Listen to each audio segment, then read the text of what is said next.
Hey, good afternoon, evening, whatever it is, and welcome in to those of you who maybe got off work early or don't really have real jobs and just kind of can hang out with me at 4:30 on a Wednesday afternoon. This is the Baseline View. I'm Gabe DeArmond. Mizzou and Florida tip off 58 minutes from now on the SEC network in a game that is let's go ahead and say relatively big for Missouri. Missouri has lost 4 of 6, has not maybe played super well lately as they head to Gainesville for the penultimate, for those of you whose vocabulary may not be quite as large. That means the next to last SEC regular season game. Tigers and Gators at 5:30. Missouri will finish the regular season on Saturday afternoon at home against LSU. Then it's off to the SEC tournament, which will start theoretically, assuming that Texas A&M plays next Wednesday in Nashville. Missouri will debut Thursday. That was guaranteed by an LSU win over Vanderbilt on Tuesday night. That means Missouri cannot get a top 4 seed in the SEC tournament. The best seed they can get is the 5 seed. I've run a million different scenarios. Before last night's results, I can tell you Missouri could have finished as low as number 10, but I think realistically they'll finish 9 or better.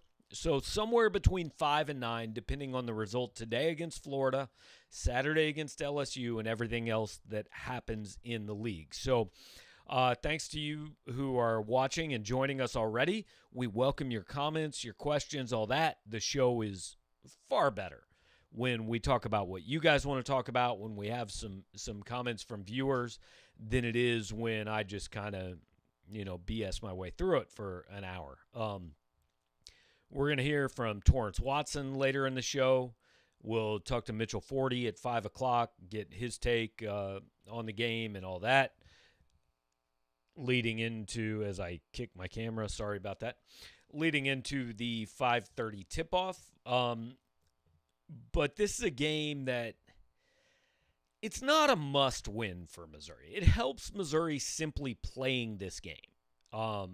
This is, playing Florida, playing LSU is better for Missouri than playing A&M would have been, than playing Vanderbilt would have been. Florida right now in the net rankings is 26. This is a quad 1 game for Missouri. Missouri is sitting, I believe, at 46 in the net. They are in quad 1 games. They're 6-4. 10 of their 21 games, almost half. After tonight, exactly half of Missouri's schedule is going to be quad 1 games. They'll either be 6-5 or 7-4, which is pretty good. Not a lot of teams have more than 6 quad 1 wins. In fact, Oklahoma State has 8. I'm looking through the net. Purdue has 7. West Virginia has 6. Arkansas has 6. Kansas has 6. Alabama and Ohio State have 7. Illinois has 9. Michigan has 8. Baylor has 7.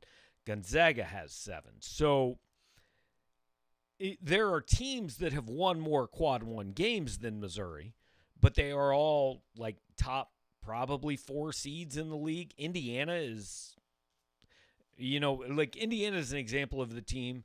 They've played 13 quad 1 games. They're 3-11, or 3-10. I'm sorry. Missouri has played 10 quad 1 games, 6-4. Tonight will be the 11th quad 1 game.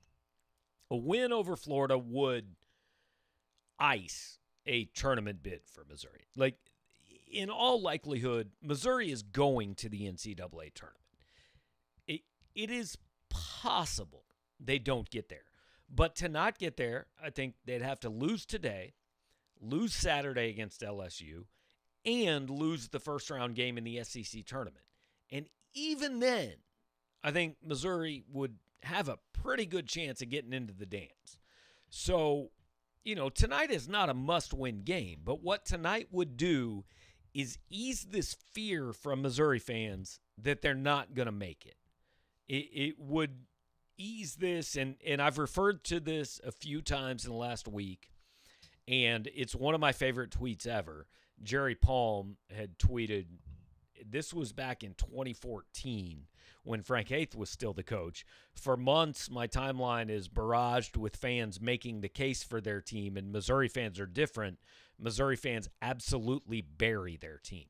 That's been the last 3 weeks in Missouri basketball. Missouri fans making the case why this team shouldn't be in the tournament, why this team isn't good enough.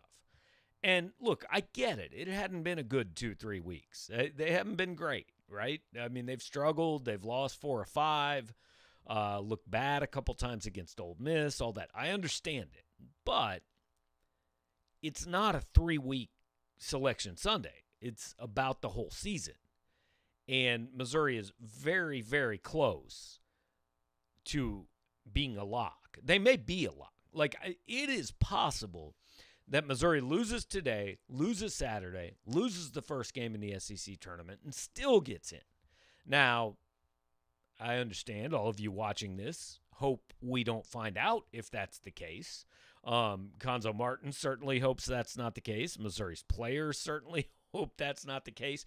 Nobody wants that to be the case. But it is possible that Missouri doesn't have to win again to get in. But if they win today, like, that conversation's over. They go down and win at Florida. They're in. The only question then is, are they a 5 seed, 6 seed, 7 seed, 8 seed, 9 seed, whatever.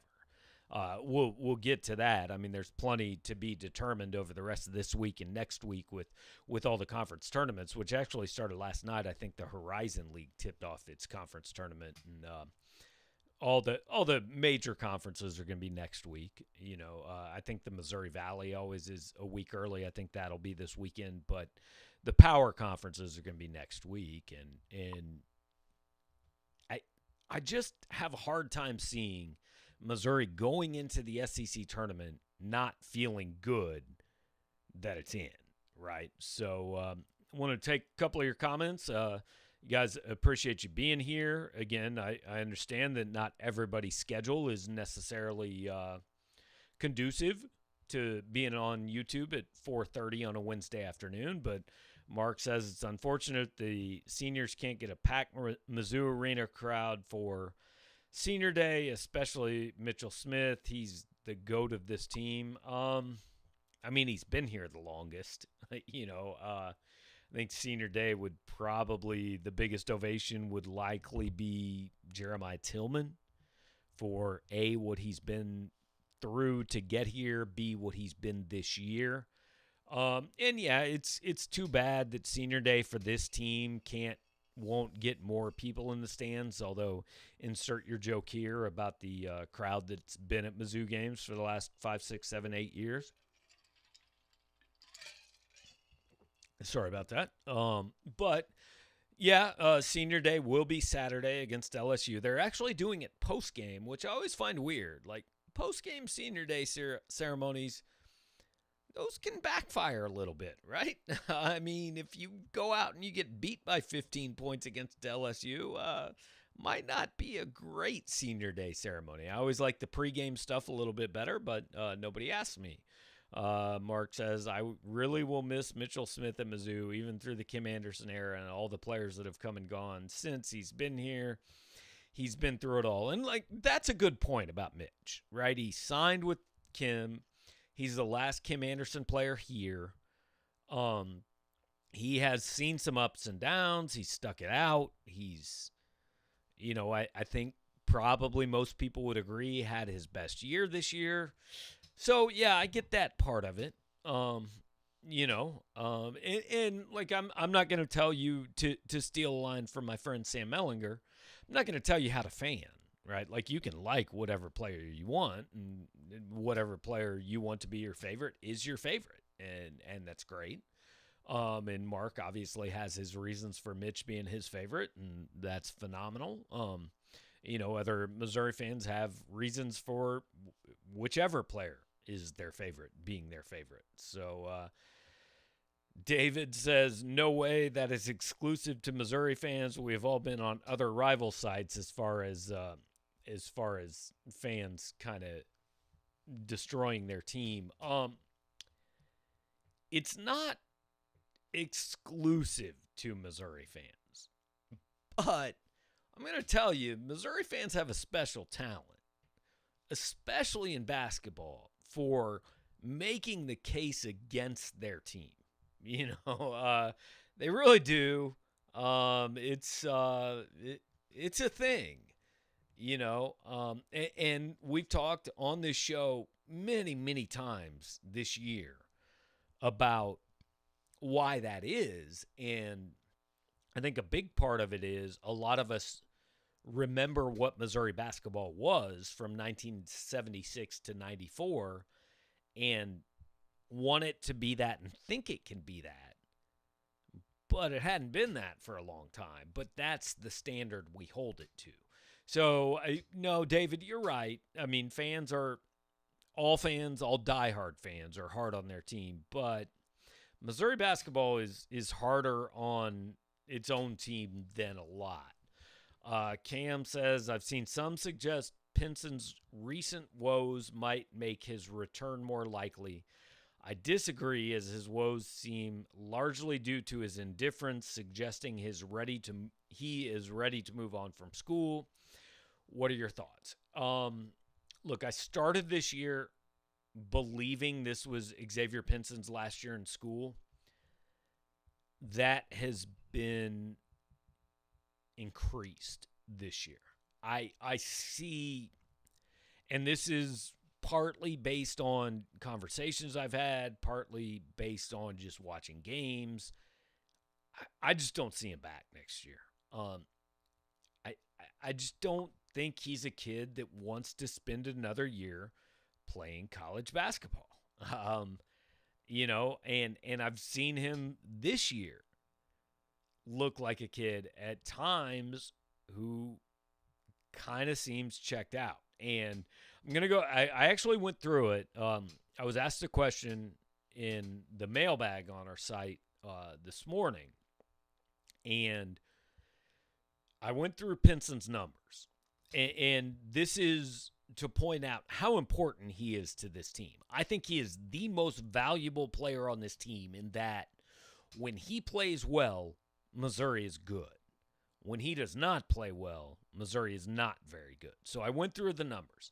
In Missouri's 7 losses, Xavier Pinson averages 10.5 points a game. By the way, he had 23 in the loss to Arkansas. So you take that away, and he's averaging in the other 6 losses somewhere around 7 or 8 points a game. He is shooting 29.9% from the field, 22.9% from three-point range, and has shot 26 free throws in 7 games, which is 3.6 a game. In the wins, he is averaging 15.4 points per game, so it's not quite double, but it's close. He is shooting 44.1% from the field, so 14.2% better. 37.3% from 3, which is 14.4% better. 85.5% from the line on 4.5 attempts a game, which is about 1 more free throw per game in the wins than the losses. So it's not hard to differentiate between the wins and the losses with Pinson. And I asked Konzo, and there's a video on our site and on our YouTube channel of it on, I guess it would be Tuesday morning, asked him, when we talk to you in these games Pinson has struggled, you're constantly pointing out he needs to attack the rim, needs to go up and down as opposed to side, all that.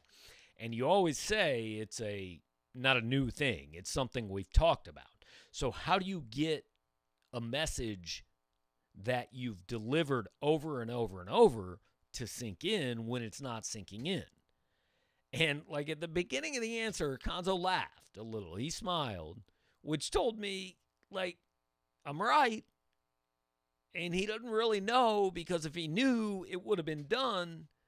But then he answered the question very diplomatically, and he wasn't going to throw a player of his under the bus, right? So it's all a very long way of saying that this team is going to go where Xavier Pinson takes it. And if Konzo can figure out how to get him to just, hey, for 3 weeks, lock in and take us where you want us to go, this team has a chance to beat some teams and make a run. But if he plays the way he's played in Missouri's losses, specifically the Ole Miss games, he has 0 free throw attempts in 2 games against Ole Miss. If he plays that way, Missouri's not beating anybody in the tournament. Like, they may win a game. But if that's the Pinson they get in the tournament, they're not winning games. They're not going very far. So, ultimately down the road, I think he is the guy that's going to determine where this team goes. We're not there yet. Obviously, on a kind of micro level, yes, they could use him to do that against Florida tonight, and that would be a big deal. But we are talking right now a little bit more big picture. Dr. Sanitary says, notice how your viewership is way better after a loss. People love negativity, or rather they interact with it, like C-Dot said. C-Dot is Carrington Harrison, and he's a Kansas City radio host. And look, I've said that 1,000 times, right? So nobody posts on the internet, calls a radio show, calls a show like our post-game show. Nobody does that to say, hey, I really like how things went. It was all good. Very happy to see the coach really coach well, the players really play well, everything was good, right? No. People call in to say, no, I hated this and I hated that. Like, negativity breeds response. If you watch a game and you're happy with it, you just go, hey, that was good. I'm good. I like that. And you might watch, but you're not moved to comment. So negativity is much more popular to voice, right? There's no question about that. So which is why shows like what we do after games are not necessarily, or our message board or Twitter or whatever your medium is not necessarily representative of the way a fan base feels, because after a win, it's muted. It's, yeah, that was cool. I'm happy about that. I'm going to move on to the next one. After a loss, it's like, well, here's what they could have done different. Here's why the coach sucked. Here's why this didn't work. Here's what I would do next time. So, if you like your boss, if you leave your job happy, you're not stopping by HR on the way out the door to say, all right, this sucks. Well, no, let me rephrase that. You're not stopping by HR on the way out to say, hey, you guys do this really well. My boss is a great guy, and here's why. But if you have a job where you're not super happy, like it's a paycheck, but you don't like it, you're stopping by HR on the way out the door to go, all right, this sucks. My boss does this wrong. Here's who mistreated me today. Here's what I don't like. It is human nature. It's not really even the internet. It's human nature. We speak up about what we don't like. When we like things, we're just like, things okay. We're good. Dr. Sanitary, you're right. The internet and shows like this and basically participatory things, this is a hard word to say, but are very much, they thrive on the negative.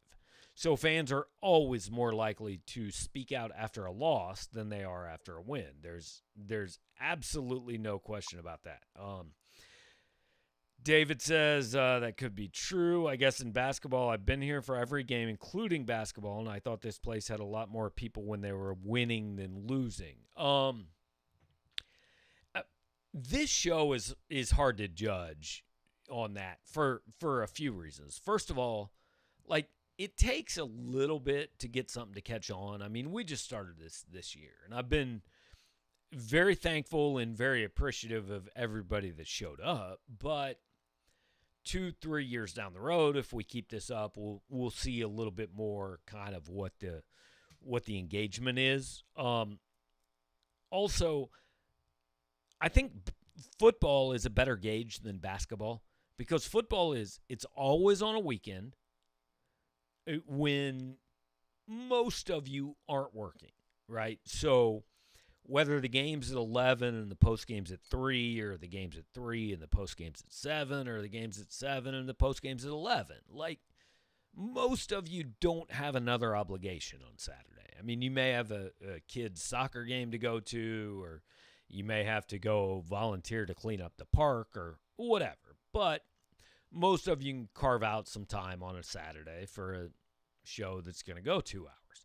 Basketball's a little different, right? We've had basketball shows on Tuesday night at 11:30, on Saturday afternoon at 2:30, on Saturdays at 6, on Wednesdays at 9. Like, it just moves around, and the schedule is much more volatile and changes as we go along. So it's harder to judge in basketball, like what fans base their participation and their ability to get here and join us is. It's a very different deal. So, but football is definitely, and as David said in a follow-up comment, particularly during football, I mean, I think the most active shows we've had in football, it was after the LSU and Arkansas games, both of which were not only wins, but were exciting, right? They were close. They went down to the wire. And by far the most popular basketball show we did was after the bragging rights game, which was not only a win over a rival, but it was a close game. They won 81-78, went down to the wire. It was on a Saturday, all that. So everything kind of came together. We had a couple hundred people on that show, like we've done other post-game shows, or we've been hovering at like 40, right? Which is, hey, 11:30 on a Tuesday, I get it, man. You're not hanging out with me on YouTube. So, there's a bunch of factors that go into it. In general, I would say negativity brings out more people than positivity does. But, there are, like I said, a bunch of different things. T-Rise says, I'm more likely to spend time on the post-game after a win. And T-Rise, like, you've been here a lot, so I appreciate it, man, even after some of the losses you've joined us. But, yeah, it's an individual thing, right? Some people say, hey, I want to go celebrate with the fans who are happy that we just had this big deal. And some other people are like, man, I want to call this guy and tell him everything that sucked. And that's cool. Like, we don't pick and choose. We're good with either one. We just want you to be here, but it is kind of an individual deal. Drake says, could Pickett's injury be something that needs cleanup surgery or something that takes a lot of time, and that's why they're just letting him try and play through it? We don't know exactly what Javon Pickett's injury is. We know it's an ankle. That's the extent of our knowledge. And look, I said on the 573 report last night, I pointed out that 2.5 weeks ago, I said, man, just sit the guy down for a couple games. Go try to beat Georgia without him. And because you're going to need him healthy for the SEC tournament and the NCAA tournament. And Konzo said on Monday night on his radio show that Pickett is questionable for this game. And here's my problem with this. What if he hadn't played in the last 3 games? What if you just said, just sit? Don't practice, don't play, just rest. Maybe he'd be okay right now. And maybe your team would be in better shape. And this is a criticism that I have had of Konzo, is that he tends to think, hey, as soon as the doctor says the guy is okay, as soon as I look out and he can practice, that dude's playing in a game. Well, But maybe if he took a game or two off, he'd be better in 2 weeks. And maybe his injury wouldn't linger for 3 weeks. And that's where we're at with Pickett now. I mean, it's been 2.5, 3 weeks since he first had the injury, and we're still talking about it. What if, after it happened, he just sat 2 games and he didn't play at all? Because, I think the 2 games after he got hurt, I think the first game he played 8 minutes. I think it was that overtime game against Arkansas. He didn't play much, but he played. And then the game in Oxford against Ole Miss, I think it was. I could be confusing the games, but I think that's the one. He played 18 minutes. What if he doesn't play in those 2 games? What if he just sits? I mean, A, Missouri lost both those games anyway. And B, maybe he gets healthy. Maybe just not playing is what would have made him able to be healthy by now. But now we're 2.5 weeks down the road. We're talking about he's questionable. And we are a week away from the games where, you got to win. I mean, you don't have to win tonight. You didn't have to beat Ole Miss. You didn't have to beat South Carolina. You don't have to win Saturday against LSU. But we are a week away from one and done. You're finished if you don't win. And we're not sure if Javon Pickett's going to be able to play. And whether you think he is, a role player, big part of the equation, whatever you might think about him, he is a part of this team, right? And I question the way that Konzo has dealt with injuries the last 2 or 3 years. And I don't think that's an unfair criticism at all. All right, let's see. Steve asks if Pinson could be injured. I mean, I don't know. I guess it's possible. I haven't really seen much of an indication of that. It just seems to be more of an effort thing to me. I could be wrong. Maybe that's unfair from the outside, right? But there's been no indication that he is in any way unhealthy, anything like that. I think it's just, and I can't speculate on the reason. I don't know. I mean, maybe he's just going through a rough patch. Maybe there's something off the court. Who knows what it is? But he hasn't been playing well, and Missouri needs him to play well. And that is really where it comes down. And we are going to now, you may hear some chimes in the background. We're going to call up Mitchell Forty and talk to him about the game. And he is now there, and he is on my screen. So what's up, Mitch? How you doing? Hey, how's everyone doing? Well, at least one of us is very happy to have a 5:30 game and not an 8 o'clock game. That I would be too. I make it too. Yeah. So 2 of us. We don't know about anybody else. But, I mean, the truth is, we appreciate them watching and we like the comments, but we're here for us. Yeah. So a lot of Missouri fans think this is a must-win game. It's really not. This is a game that, they benefit by playing, and if they win, there's a lot of upside, but it's not a must-win game.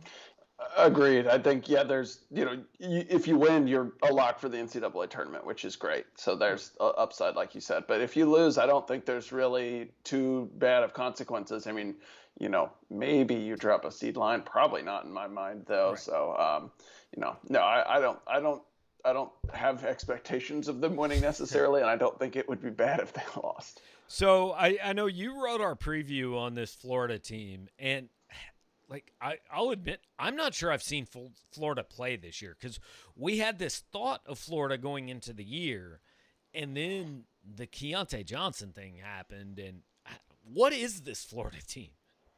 That's a good question. I'm not going to lie. I haven't watched them play a ton. I've watched bits and pieces of maybe 2 or 3 of their games, and that's about it. They've got a lot of guys on the perimeter who can score. Trey Mann's been playing really well lately. He's a sophomore who's a former top 100 recruit. Scotty Lewis is a sophomore who's a former big-time recruit. They've got this guy whose last name is Appleby. I don't remember his first name. Tyrone, I believe. Or it's it starts with a right. T, I know. Right. Yeah, you're right. He's been playing well lately, but they have those guys, but they like to go play through their big guy, Colin Castleton. He's been really good on both ends of the floor. He's scored in double figures more times than not, I believe, this season. He's second in the SEC in blocks. So yeah, they've been playing really good defense lately. The last, I think, 3 opponents have all shot under 40% from the field and under 25% from 3. So that's kind of my mini scouting report. But admittedly, like you, have not actually watched a ton of that. So I've seen throughout watching some SEC stuff this season that Castleton is a guy that a lot of people are saying, hey, he's one of the more kind of valuable guys in the SEC, right? Similar to he's Florida's version of Jeremiah Tillman. So do we think this matchup kind of maybe comes down to those guys? I do, and I definitely think, especially for Missouri to win the game, Tillman has to be the better player. I think it's possible Tillman could be the better player of the two, and Missouri could still lose because, Florida's guards, they do have guards who can fill it up. But, if Colin Castleton were to get Jeremiah Tillman in foul trouble or shut him down from being an effective inside player, I really don't see Missouri, winning this game because he's a really good shot blocker. He's a really good help defender. And if Tillman's ineffective or out of the game, then that makes it exponentially harder for the guards to drive and score at the rim. And we've seen what happens to this offense when they're not getting to the rim. So I do think it's really important for Missouri to get Jeremiah Tillman going and for him to be able to score over Castleton. Yeah, I don't know what world we live in, but you said Jeremiah Tillman foul trouble. And the first thing that went through my head was, yeah, that used to be a thing. Yeah, and it really hasn't been in a long at all time. This year. No, he hasn't fouled out of a single game. So did he not foul out of bragging rights? I thought maybe that one. I don't think so. Maybe, okay. But I don't think so. Yeah. Well, hey, he's turned over a new leaf. He's a brand new player.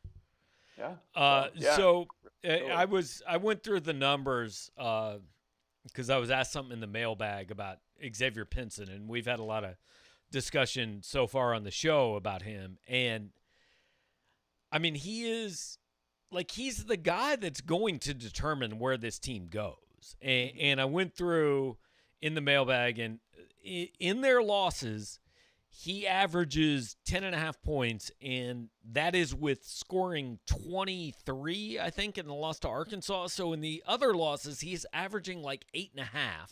In the wins, he's averaging 15.4. His shooting percentage goes up almost 15%. His three-point percentage goes up almost 15%, and he takes almost a free throw more per game. So, people have asked me throughout this show, what the hell's going on with Pinson? And look, I don't know. So I'm just going to ask you, what the hell's going on with Pinson? Yeah, it's tough because, every time we ask Konzo, he basically says, it's the same stuff. He knows the deal. You know, it's about... He laughs first. He smiles. Right. He's like, I know what's coming. Yeah. Taking pride on defense and taking care of the ball and being aggressive on offense and not being a jump shooter. And some days Pinson does that, and sometimes he just doesn't. And, there's only so many things you can say as a coach to try to get him going. And even the last game against Ole Miss, I thought he actually came out and tried to be aggressive. He went inside twice. He got his shot blocked or didn't score, didn't get a foul call, and then decided, all right, that's enough of that. I'll be a jump shooter. And, there's been times this year where he's been an effective jump shooter, but it's very streaky. So, if he's not being aggressive and he's not hitting his shot, then all of a sudden you've got a guy who's, going to go 1 of 9 and turn the ball over 4 times and not counteract those with the good plays. And, that's really not, that's damaging when that guy controls the ball as much as he does. So, it's pretty much as simple as you said. He's really the X factor for this team, no pun intended. And he's going to probably take them as far as he can go. That's the thing in my mind is he's the guy that, he has the ball so much. Yes, we know Jeremiah Tillman it can be up and down, and this team can go as he goes, but somebody still has to get him the ball. Pinson comes across midcourt with the ball. He is the only guy on this team that I look at and say, okay, if they're down 5 with 7 minutes left to go in an NCAA tournament game, Pinson can take over. I don't see that out of anybody else on this team. Yeah, I mean, maybe Tillman, but like you said, it's a lot easier to stop because you can deny him the ball by putting two guys on him. Tillman's like the wide receiver that still needs somebody to throw him the ball, right? I mean, yes, he can have a huge game and it change everything, but there are other factors that have to happen before that happens. Yeah, absolutely. So, and I don't know, like, what do we think about this team? They win one more, they're in, right? I mean, one more at any point. Yeah, I think they're probably in regardless. You think if they lose tonight, if they lose to LSU, and if they lose to whatever, Georgia, Mississippi State, whoever the hell they played, you think they're in? Probably, yeah, I do. I mean, they'd be sweating it out a little bit, but like, I don't know, man. I was listening to a podcast today, the CBS Sports one, and like they were running through the bubble teams on the weekend. Like this team lost, this team lost, this team lost. Yeah. Like there's all these teams that are already below Missouri, and they're not all winning their games. Right. Like they're having 500 weeks or whatever. Like I mean, it's. Maybe they would not, and certainly you don't want to be in that position where you have to sweat it out to get a 10 or 11 seed or something like that. It would be much preferable to win one.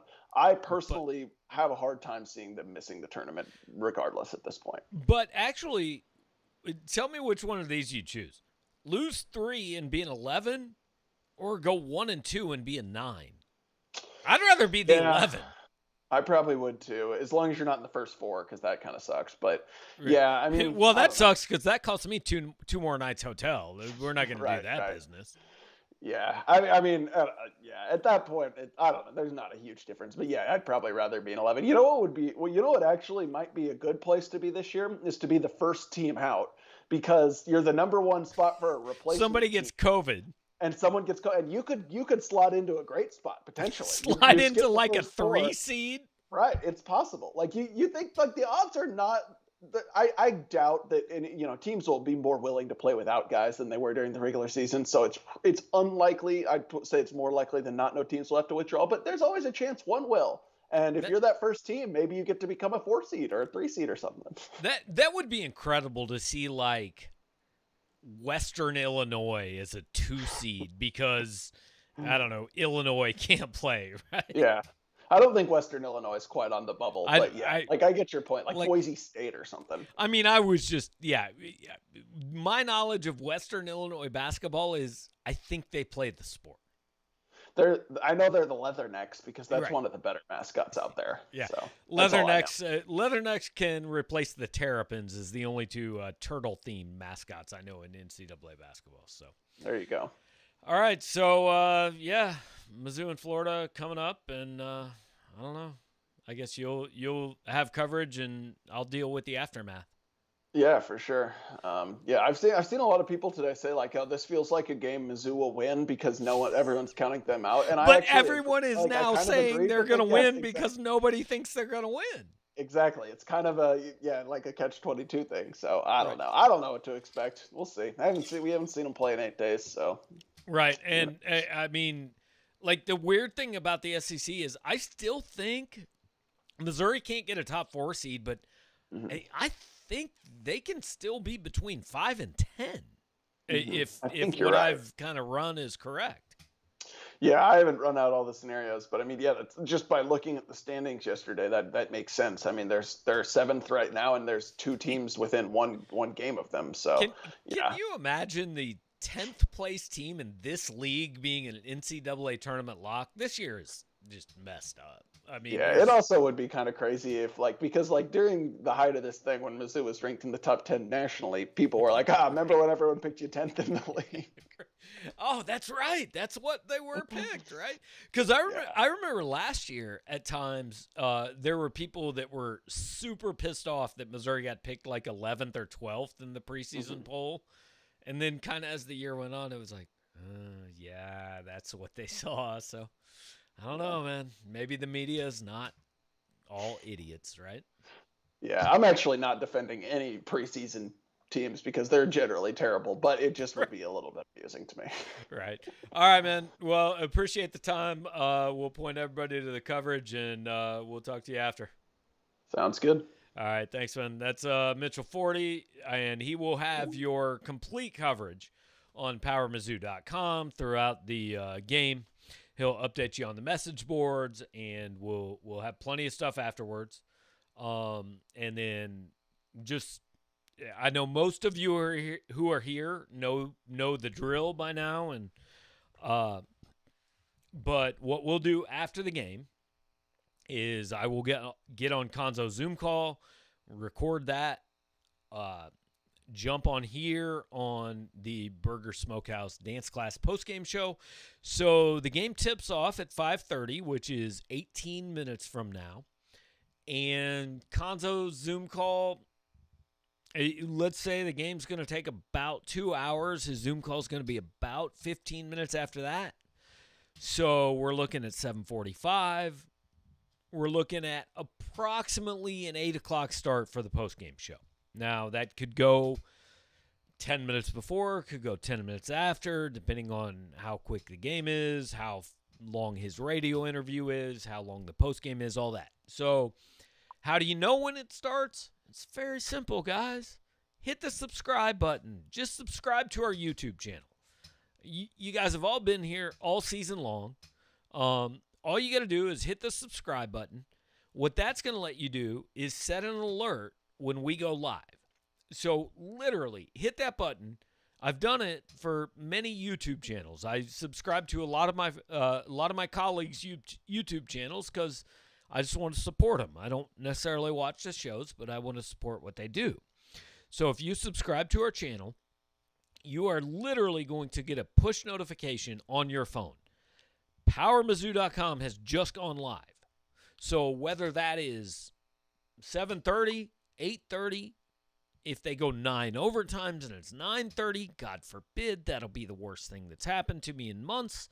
But whenever, you'll get an alert, hey, here's the postgame show. You can join that. So do that. The other thing I would ask you to do here, which a number of you now do and somebody just did without prodding, is just hit the like button. I've been doing this YouTube stuff for let's see, starting August. This is March, so we are 7 months in.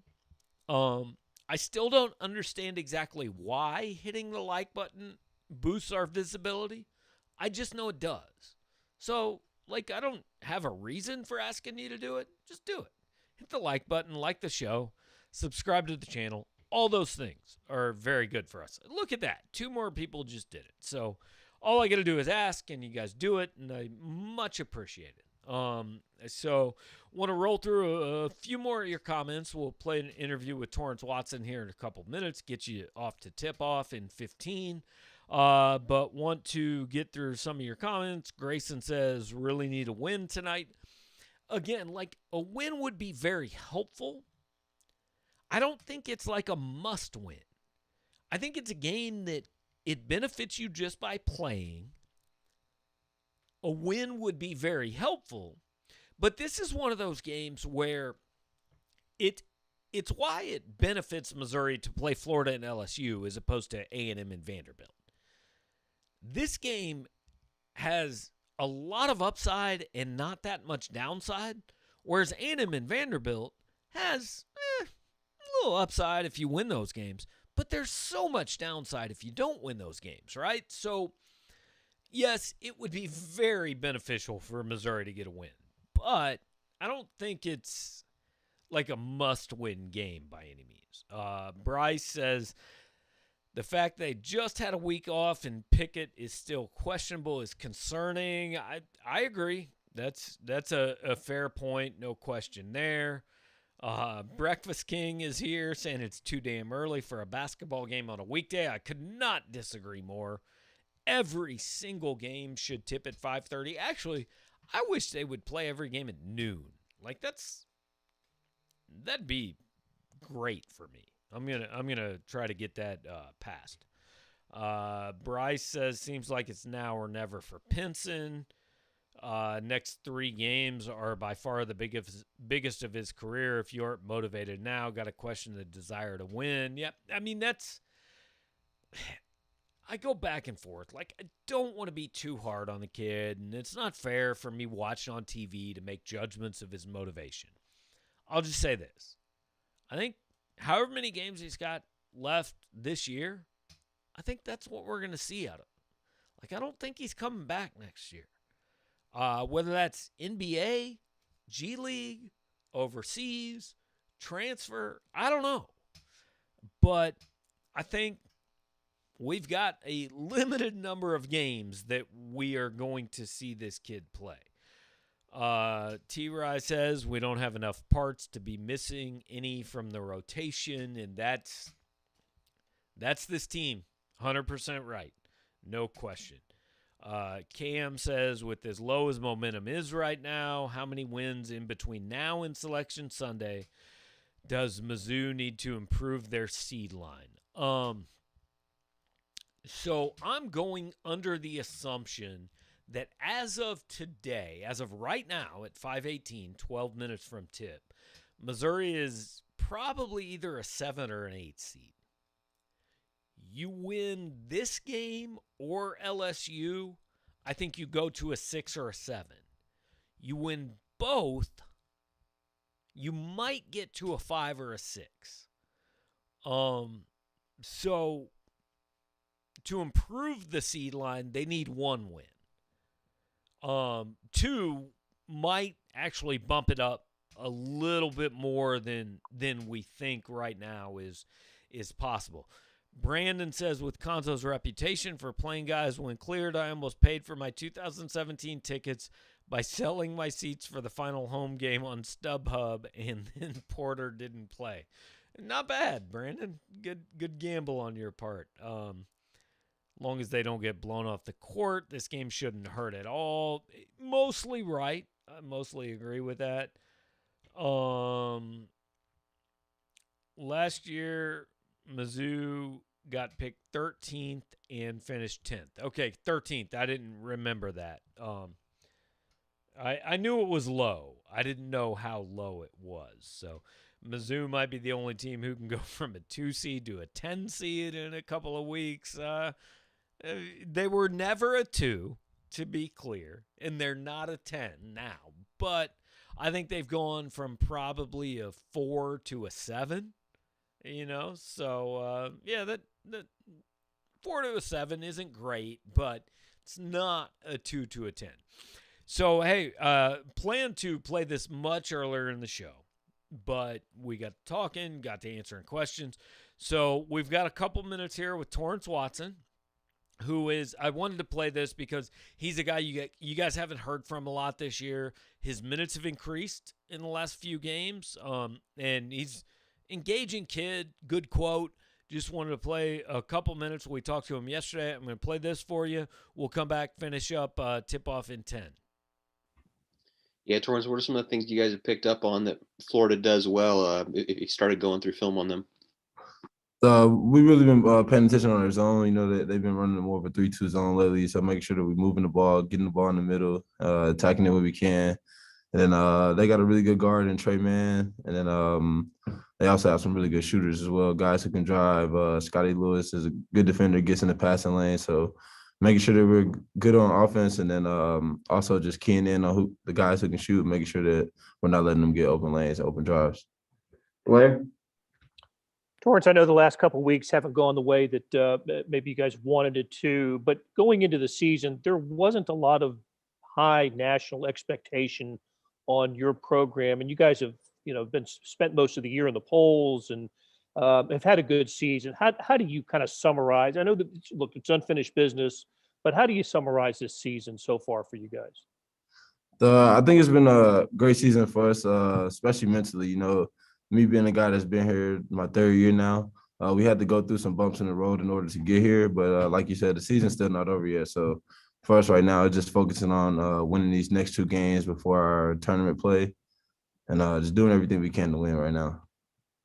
Eric? Hey, Torrance, what are some of these seniors kind of meant to you? Just the 5 guys who might not be back next year.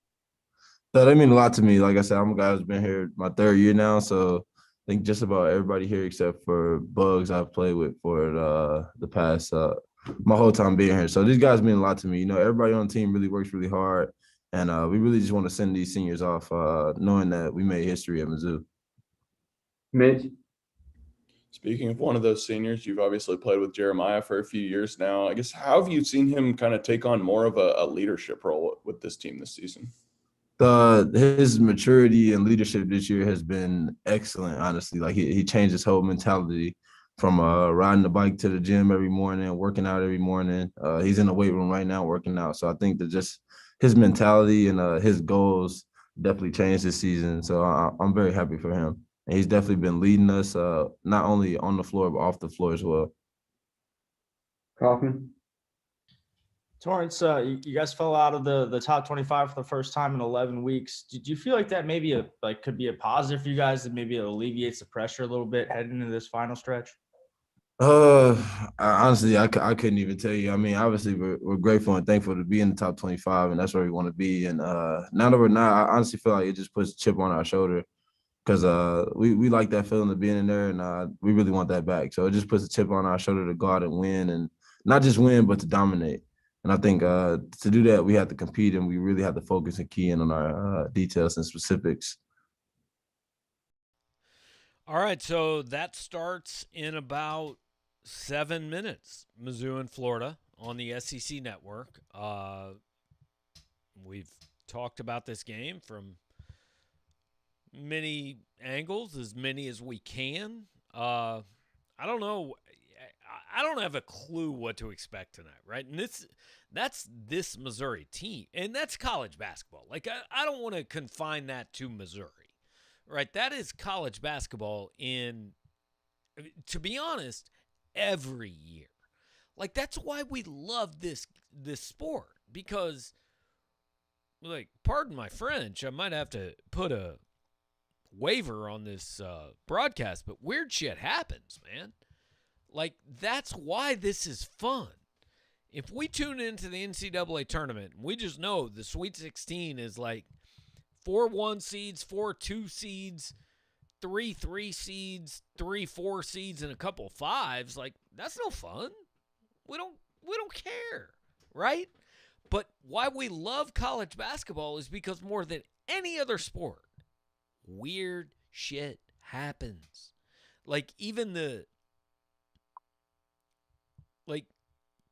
always.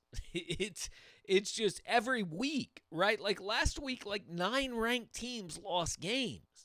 The national champion in most years is going to lose 6 times, right? So that's the appealing part about this sport. And so the last 3 weeks, I get it. It's been tough. It's no fun to watch.